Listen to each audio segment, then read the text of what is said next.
Throughout the NBA, Giannis Antetokounmpo is known as one of the only true loyal superstar level players, and one that's actually won a title in comparison to guys like Damian Lillard and Bradley Beal. However, that might all be changing very, very soon. Really quickly though, I want to thank the sponsor of today's video, Prize Picks. As the postseason wraps up in the NBA, Prize Picks wants to make sure they're giving you guys the best promotions they have, and so they have two big ones going on right now. If you use code SPORTING, click the link in the description, you get a 100% deposit match up to $100 on Prize Picks, and you have an opportunity when you play to opt into that millionaire promotion that we've talked about in the past as well. And the way that works is every single day of the postseason, Prize Picks is going to pick one entry, and they're going to adjust the payouts of that entry based off of what you see on screen here, depending on if you got 4, 5, or 6 picks correct. And if you get all 6 of your picks correct and you're the entry that Prize Picks selects, you're a millionaire. And the great thing about both of these promotions is they're super easy. For the 100% deposit match, you click the link in the description, you use code SPORTING, boom, it's there. For the millionaire promotion, all you got to do is opt in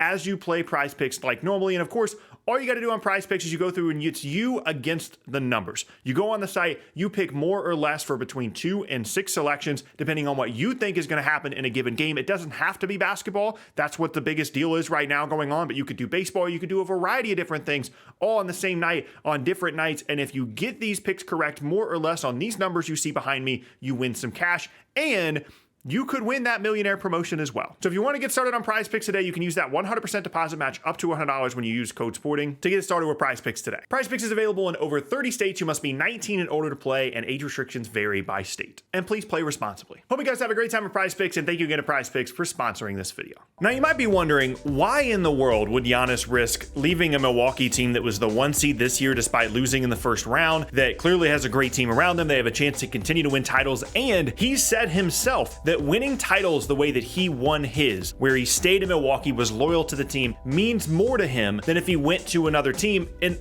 legacy-wise, it's absolutely true. That one title holds more weight than plenty of the other titles that other players have won by jumping to different teams. However, Milwaukee, in terms of their position as a championship contender over the next couple of seasons, for a variety of different reasons, is on very shaky ground. Now, first and foremost, for this offseason specifically, we've got Chris Middleton that's a free agent, and Brook Lopez as well. Now, in general, you'd imagine they're going to bring these guys back. They're going to have plenty of suitors around the league, but again, given how good they were this year, if Giannis doesn't get hurt in the first round, maybe they're in the finals right now, they should be very motivated to retain each of these guys in free agency. But because of some of the ways that the rules are changing around the league, it's going to get more and more difficult to retain players like this, and it might not even be a good idea for Milwaukee in the first place. Middleton, when he was healthy this year, looked pretty much, maybe a little bit lesser version, but pretty much like the same version of Chris Middleton that we've gotten used to over the last couple of seasons. But injury issues were a problem for him, and him as well as Lopez are going to be getting a lot of looks in free agency. Drew Holiday, on the other hand, is a 2024 free agent. He has a player option for next offseason, but he's already openly talked about the fact that when this contract is over, whether that be next offseason or if he opts into the option and then it's the offseason afterwards, he might just be done. He might be a guy that retires kind of early in terms of when players typically retire in the NBA, and that's another huge question mark over all this as well. Now, at this point, I'm sure many of you, including some Bucks fans, are wondering, why not just run it back? It's a great team. They have nothing to worry about with Giannis as long as they continue to put a competent team around him. Well, there are things changing around the league that I'm going to be talking about all offseason as well as next offseason in terms of the new CBA, and you have to really be considerate about how you are spending your money, who you are spending it on, because once you get to a certain level of spending, there are actual legitimate penalties put into place. Now, for the Bucks, that spending means if they retain Middleton, Lopez, and then Holiday as well in 2024, they're going to be a very, very high luxury tax team when you add just those 3 guys in addition to Giannis's supermax. Those 4 players combined are not only going to put you into the luxury tax, assuming that 3 of them, Giannis, Holiday, and Middleton, are either supermax in Giannis's case or max or close to max players in Holiday and Middleton's case, as well as in the 10 to 15, maybe even more than that range for Lopez on an annual basis. Just those 4 players put you not only into the luxury tax, but into a term that you're going to see a lot over this next 2 seasons, and that is the second apron. The second level of the luxury tax in the new CBA has multiple penalties penalties put into place that are meant to, in this case, break up teams like Milwaukee, break up teams like the Warriors and the pre-KD trade Nets that were able to just constantly spend and spend and spend way up and above the luxury tax with no penalties at all. The league wants to spread out the talent, and they want to do it through these penalties of the second apron. Those penalties include: you are not allowed to trade a first round pick 7 years into the future. You are not allowed to, for example, in this very moment, teams can trade, once we get to the offseason, 20, 30 first round picks, all the way 7 years into the future. If you are in that second apron, if you're Milwaukee and you pay all these guys, next offseason, you will not have that option, which functionally means you can only trade into 5 years into the future if you're trying to trade multiple first round picks back-to-back years, because you can't trade them in back-to-back years, of course. That's number one. Number two, you cannot sign buyout players. Number three, and potentially most damaging, you do not have access to any kind of mid-level exception. Not the taxpayer mid-level, not the regular mid-level. It does not exist. So for example, a team like the Warriors this most recent offseason brought in Dante DiVincenzo, who was a good player for them, on their mid-level exception, despite the fact that they didn't have any salary cap space. That will not be a thing if you are in the second apron of the luxury tax, the way that Milwaukee, as well as a few other teams around the league, will be if they continue to retain multiple max players in addition to a super max player on their roster. And then the last penalty here is one that people weren't really talking about, but I think is critical. If you are in this second apron, you have to 100% match salaries 1-for-1 in a trade or less. So for example, Brooklyn would not have been able to make the James Harden trade because they took back salary in that deal more so than what they sent out. You're not allowed to do that. If you're in the second apron and you're making a trade, you either have to 100% match the salary or less than that. You can't take back more money than you're sending out.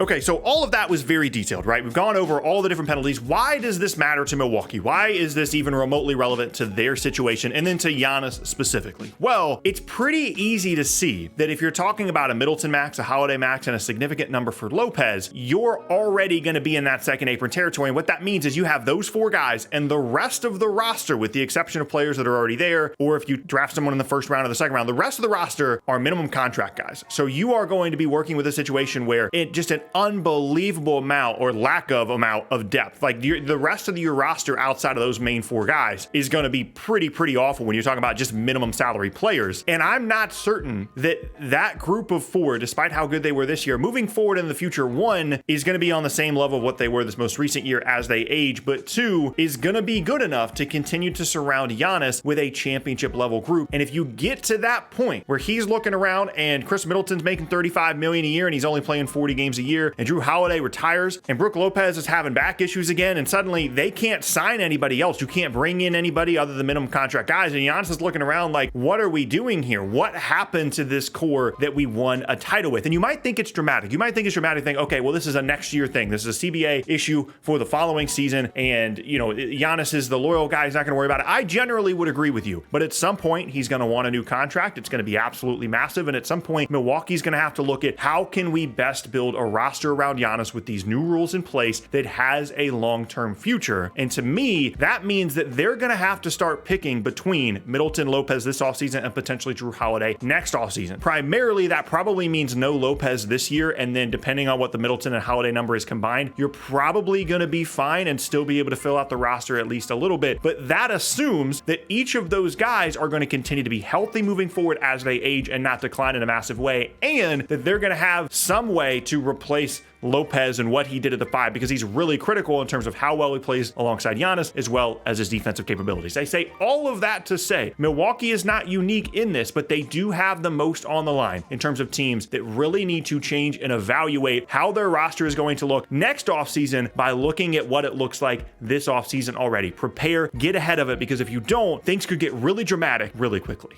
Now, the other point you might make at this point is that's going to be a problem for a lot of other teams around the league as well. So yes, it's going to spread out this talent, but then that means the rest of the league won't be as good and maybe your team won't need to be as good. That's going to be something we're going to have to wait and see how good teams get at building their rosters after these new rules get put into place. But because of the way Milwaukee's roster is structured and how centralized these salaries are between these three and then maybe four players if they bring back Lopez, as well as some of the draft compensation restrictions that they have moving forward, whether they be in the second apron or the fact that they still owe some picks to a variety of different teams, all of those things together create a situation where Milwaukee is potentially most vulnerable to these new rules.